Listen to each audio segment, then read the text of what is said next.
Hello friends, Southern railway recruitment cell Chennai தெற்கு ரயில்வேயிலிருந்து இந்த scouts and guide quota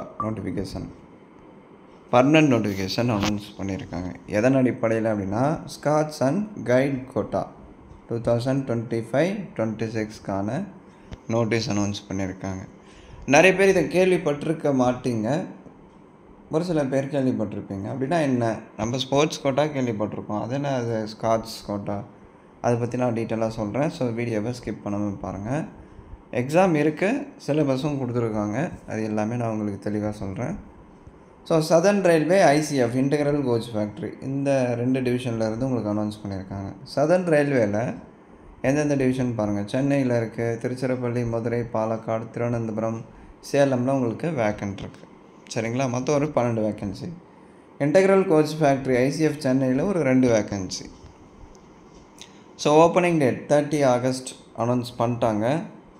last date 29 செப்டம்பருக்குள்ளே apply பண்ணிடணும். So apply பண்ணுறதுக்கான வெப்சைட் rrcmas.in இந்த வெப்சைட்டில் போய்ட்டு நீங்கள் அப்ளை பண்ணிக்கலாம். இது சதர்ன் ரயில்வேவோட அஃபிஷியல் வெப்சைட் இதுதான். இப்போ இதுக்கான குவாலிஃபிகேஷன் என்ன, 10th படிச்சிருக்கீங்க அப்படின்னாலும் நீங்கள் அப்ளை பண்ணலாம். இல்லை நான் ITI மட்டும்தான் படிச்சிருக்கேன் அப்படின்னா நீங்களும் அப்ளை பண்ணலாம். 10th வித் ITI முடித்தவங்களும் அப்ளை பண்ணலாம். So only 10th qualification also eligible தான். அதோட இந்த கைட்ஸ் கோட்டா எலிஜிபிலிட்டி இருந்தால் தான் நீங்கள் அப்ளை பண்ண முடியும். அது என்ன eligibility, president of scouts guide rover or Himalayan wood badge holder in any section. கண்டிப்பாக அந்த குறிப்பிட்ட அந்த கோட்டாவில் உங்களுக்கு நீங்கள் பிரசிடெண்ட்டாக இருக்கணும். அந்த ஏதாவது ஒரு செக்ஷனில் நீங்கள் அதுக்கான பேட்சை வந்து ஹோல்ட் பண்ணியிருக்கணும், வச்சுருக்கணும் அப்படின்னு சொல்கிறாங்க. அது போக அந்த ஸ்காட்ஸ் ஆர்கனைசேஷனில் கடைசி 5 வருஷத்தில் நீங்கள் ஆக்டிவ் மெம்பராக இருக்கணும். ஸ்காட்ஸ் ஆர்கனைசேஷனோட லாஸ்ட்டு 5 இயர்ஸில் ஆக்டிவ் மெம்பராக நீங்கள் இருக்கணும். அதோட ஏதாவது ஒரு 2 ஈவெண்ட்டில் நேஷ்னல் லெவலில் நீங்கள் அட்டன் பண்ணியிருக்கணும். ஏதாவது ஒரு 2 ஈவெண்ட் வந்து நேஷ்னல் லெவலில் அட்டன் பண்ணியிருக்கணும். ஓகேங்களா. Are all level and Indian 2 events at state level. ஒன்று நேஷ்னல் லெவலில் இருக்கலாம், இல்லை ஸ்டேட் லெவலில் இருக்கலாம். ப்ளஸ் அதோட அந்த ஸ்காட் ஆர்கனைசேஷனோட கடைசி 5 ஆண்டுகள் லாஸ்ட் 5 இயர்ஸில் நீங்கள் ஆக்டிவ் மெம்பராக இருக்கணும். அதில் நீங்கள் கண்டிப்பாக பேட்ச் எடுத்துருக்கணும் அப்படின்னு சொல்கிறாங்க. இந்த எலிஜிபிலிட்டிலாம் இருந்தால் ஓகே, நீங்கள் அப்ளை பண்ணலாம். ஸோ அடுத்து என்ன procedure for recruitment of scouts and guide quota. இதுக்கு வந்து ரிட்டன் எக்ஸாம் இருக்கும், கட்டாயம் ரிட்டன் எக்ஸாம் இருக்கும். மொத்த செலெக்ஷன் பொறுத்தவரையில் உங்களுக்கு 100 மார்க் தான். இதுக்கு ஒரு 60 மார்க் ரிட்டன் எக்ஸாம் இருக்கும். அதில் 1/3 ஆஃப் நெகட்டிவ் மார்க்கிங் ஆல்சோ உங்களுக்கு ரெடியூஸ் பண்ணுவாங்க. 1 மணி நேரம் எக்ஸாம். கொஷின் பேப்பர் லாங்குவேஜ் மட்டும் இங்கிலீஷ் அண்ட் ஹிந்தியில் தான் இருக்கும். இதில் தமிழில் வராது. ஏன் அப்படின்னா இது ஸ்காட்ஸ் கோட்டா, ஸோ உங்களுக்கு தமிழில் இருக்காது. ஸ்காட்ஸ் அண்ட் கைட் கோட்டாவில் மட்டும் தமிழ் லாங்குவேஜ் இருக்காது. ஸோ மற்றபடி இங்கிலீஷ் அண்ட் ஹிந்தியில் உங்களுக்கு இருக்கும். சர்டிஃபிகேட் இந்த நேஷ்னல் லெவல், ஸ்டேட் லெவலில் இதில் பார்ட்டிசிபேட் பண்ணி உங்களுக்கு சர்டிஃபிகேட் இருக்கும் இல்லையா, அந்த ஸ்காட்ஸ் கோட்டா சர்டிஃபிகேட்டு, அதுக்கு ஒரு 10 மார்க்கு. ஸோ இந்த மாதிரி மார்க் அலோகேஷன் கொடுத்துருக்காங்க. இதை வந்து நீங்கள் செக் பண்ணிக்கோங்க.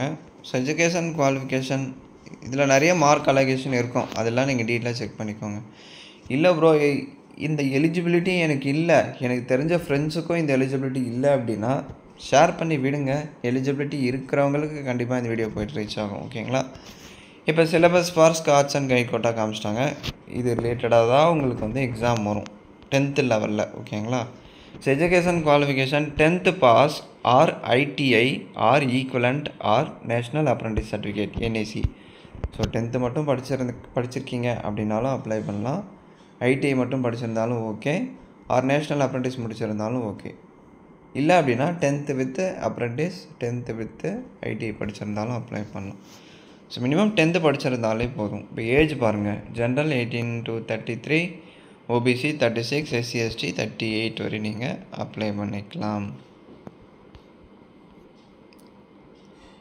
ஸோ அடுத்த எக்ஸாமினேஷன் ஃபீ கண்டிப்பாக இருக்குது, 500 பே பண்ணணும். SC ST ஃபீமேலாக இருக்கீங்க அப்படின்னா நீங்கள் 250 பே பண்ணால் போதும். இந்த 250 அமௌண்ட்டும் உங்களுக்கு ரீஃபண்ட் பண்ணிடுவாங்க. ஸோ அடுத்து என்ன எலிஜிபிலிட்டி கொடுத்துருக்காங்க, கம்யூனிட்டி சர்டிஃபிகேட் அப்ளை பண்ணுறப்ப அப்லோட் பண்ணுற மாதிரி இருக்கும், அதுவும் பார்த்துக்கோங்க. சாய்ஸ் ஆஃப் எக்ஸாமினேஷன் லாங்குவேஜ் வந்து இதில் இங்கிலீஷ் அண்ட் ஹிந்தி மட்டும்தான். ஸோ தமிழ் இல்லை, நீங்கள் இங்கிலீஷில் தான் அட்டன் பண்ணுற மாதிரி இருக்கும். அதே மாதிரி பாஸ்போர்ட் சைஸ் ஃபோட்டோ அது எல்லாமே நீங்கள் கரெக்டாக ரெடி பண்ணி வச்சுக்கோங்க, அப்ளை பண்ணுறப்ப தேவைப்படும்.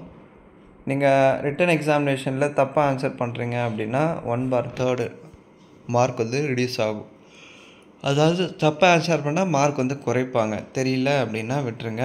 ட்ராவல் எக்ஸ்பென்சஸ் பொறுத்தவரையில் எஸ்சிஎஸ்டி கேண்டிடேட்ஸ் அலோனாக ட்ராவல் பண்ணுறீங்க அப்படின்னா ஃபஸ்ட் கிளாஸ் ஃப்ரீ பாஸ் வந்து எலிஜிபிள் உங்கள் நியரஸ்ட்டு ரயில்வே ஸ்டேஷன்லேருந்து, அதுவும் எக்ஸாமினேஷனுக்காக, டாக்குமெண்ட் வெரிஃபிகேஷன், மெடிக்கலுக்காக. Selection process, railway selection process ரிலேட்டடாக எஸ்சிஎஸ்டி கேண்டிடேட்ஸ் அலோனாக ட்ராவல் பண்ணுறீங்க அப்படின்னா செகண்ட் கிளாஸ் ஃப்ரீ பாஸ் வந்து உங்களுக்கு எலிஜிபிள் தான்.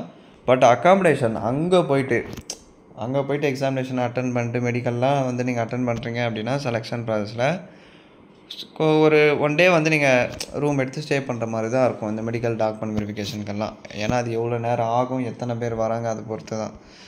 செலெக்ஷன் கம்மியாக தான் இருக்கும், பட் அதில் வந்து ஷார்ட் லிஸ்ட் பண்ணுவாங்க இல்லையா, அதுக்காக. ஸோ ஒரு நாள் மேக்ஸிமம் ஸ்டே பண்ணுற மாதிரி இருக்கும், அந்த அரேஞ்ச்மெண்ட் எல்லாம் நீங்கள் தான் பார்த்துக்கணும் அப்படின்னு சொல்லிட்டாங்க. ஸோ ஹவ் டு அப்ளை கொடுத்துருக்காங்க. டாக்குமெண்ட்ஸ் எல்லாம் எப்படி நீங்கள் அப்லோட் பண்ணணும், என்னென்ன டாக்குமெண்ட்ஸ் எல்லாம் தேவை, எல்லாம் இதில் இருக்கும். செக் பண்ணிட்டு நீங்கள் அப்ளை பண்ணிக்கோங்க. இந்த பிடிஎஃப் தேவைப்பட்டால் டெலகிராமில் இருக்கும். டெலகிராம் சேனல் லிங்க் டிஸ்கிரிப்ஷனில் கொடுத்துருக்கேன், ஜாயின் பண்ணி டவுன்லோட் பண்ணிக்கோங்க. தேங்க்ஸ் ஃபார் வாட்சிங்.